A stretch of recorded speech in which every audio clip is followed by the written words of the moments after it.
Hello students, in continuation with the lecture series for electronic devices for semiconductor physics, we will today be discussing density of states. Please subscribe to the channel before beginning to hear the lecture.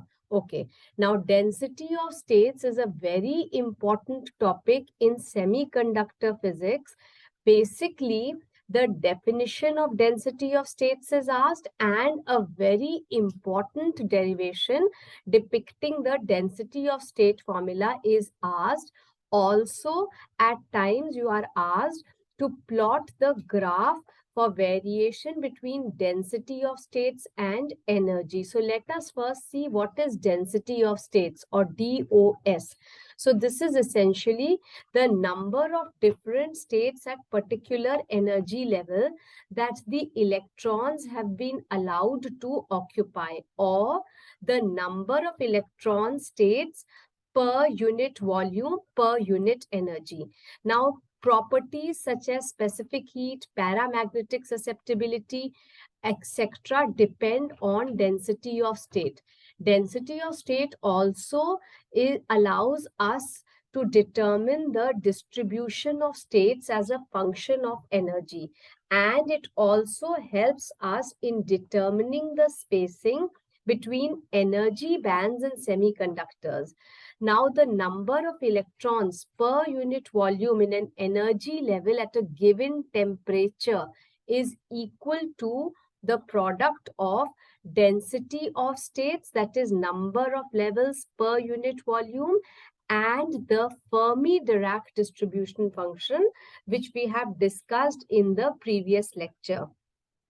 So, Nc is concentration of electrons, Ge is the density of states, and Fe is the occupancy probability.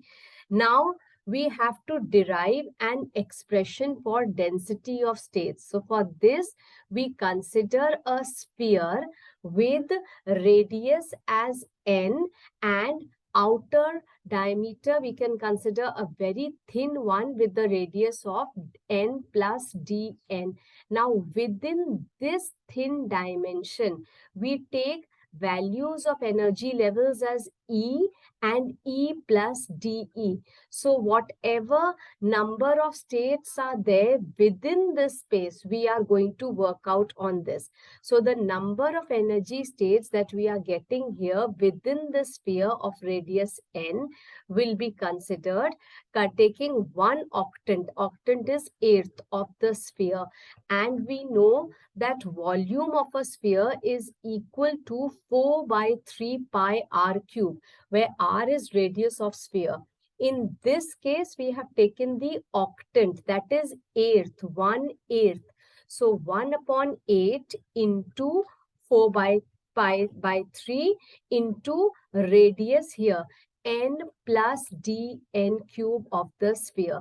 This is how we begin for deriving an expression for density of states. Now, the number of energy states which will be there between n plus dn and n will be given by difference in volume of the octant for radius n plus dn and radius n. So, number of energy states having energy values between E and D plus E, dE is given by 1 upon 8 into 4 pi by 3 into n plus dn cube minus 1 upon 8, 4 pi by 3 n cube. We simplify the expression, we take this out 1 upon 8 into 4 pi by 3 common, and we get GE into DE is equal to pi by 2 n square dn. We know in mathematics we can neglect the values which are very small. So dn square and dn cube will be very small because we have taken a very thin portion only lying between n plus dn and n. So we can neglect it, and we get GEDE is equal to pi by 2 n square dn. the expression for nth energy level. Now, as per our concepts of particle in one-dimensional well, quantum physics, can be written as E is equal to n square h square upon 8 ml square. We cross multiply, write this formula in terms of n square, take square root on both sides and differentiate this expression using the mathematical formula d by dx of x to the power of n is equal to nx into to the power of n minus 1. And then we put this value of dn in this expression here, and we get an expression for energy density of states. Now, GE into DE is equal to pi by 4 into 8 ml square upon h square, where h is Planck's constant, whole to the power of 3 by 2 into e to the power of half dE.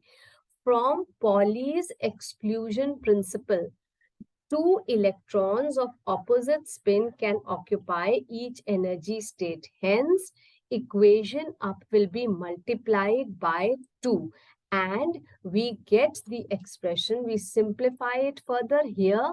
8 to the power of 3 by 2. I have tried to simplify it more to show you how we will conclude that the expression for density of states is GE into DE is equal to 4 pi upon h cube into 2m to the power of 3 by 2 e to the power of half dE.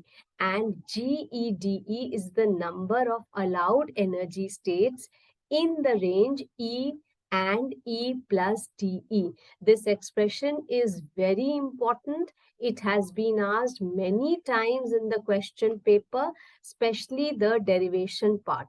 Now, another question very common is asked is to discuss the plots between density of state and energy for each system.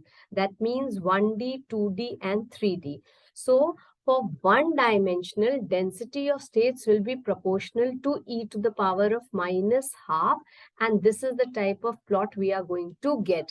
It shows that all states up to Fermi level are filled at 0 Kelvin.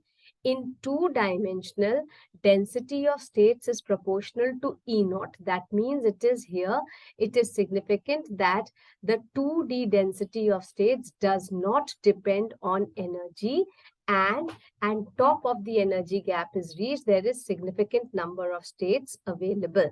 Similarly, here you can see the plots. They have been asked 3D, it is proportional to e to the power of half. So this is the type of plot we get. 2D, e to the power of naught, that is a constant. 1D, e to the power of minus half, and this is the type of plot we are going to get. And 0, that is dot, this is the type of plot we will get. More specifically, if you want to see the curve, density of states and energy, then the graph is showing that density of states is a step function with steps occurring at the energy of each quantized level. So what did we study today? We studied that density of states is the number of electron states per unit volume per unit energy. The formula is GE into DE is equal to 4 pi h cube into 2m to the power of 3 by 2 e to the power of half dE. In 1D, all the states up to Fermi level are filled at 0 Kelvin. In 2D, states do not depend on energy. 3D, density of states is a step function with steps occurring at the energy of each quantized level. Thank you.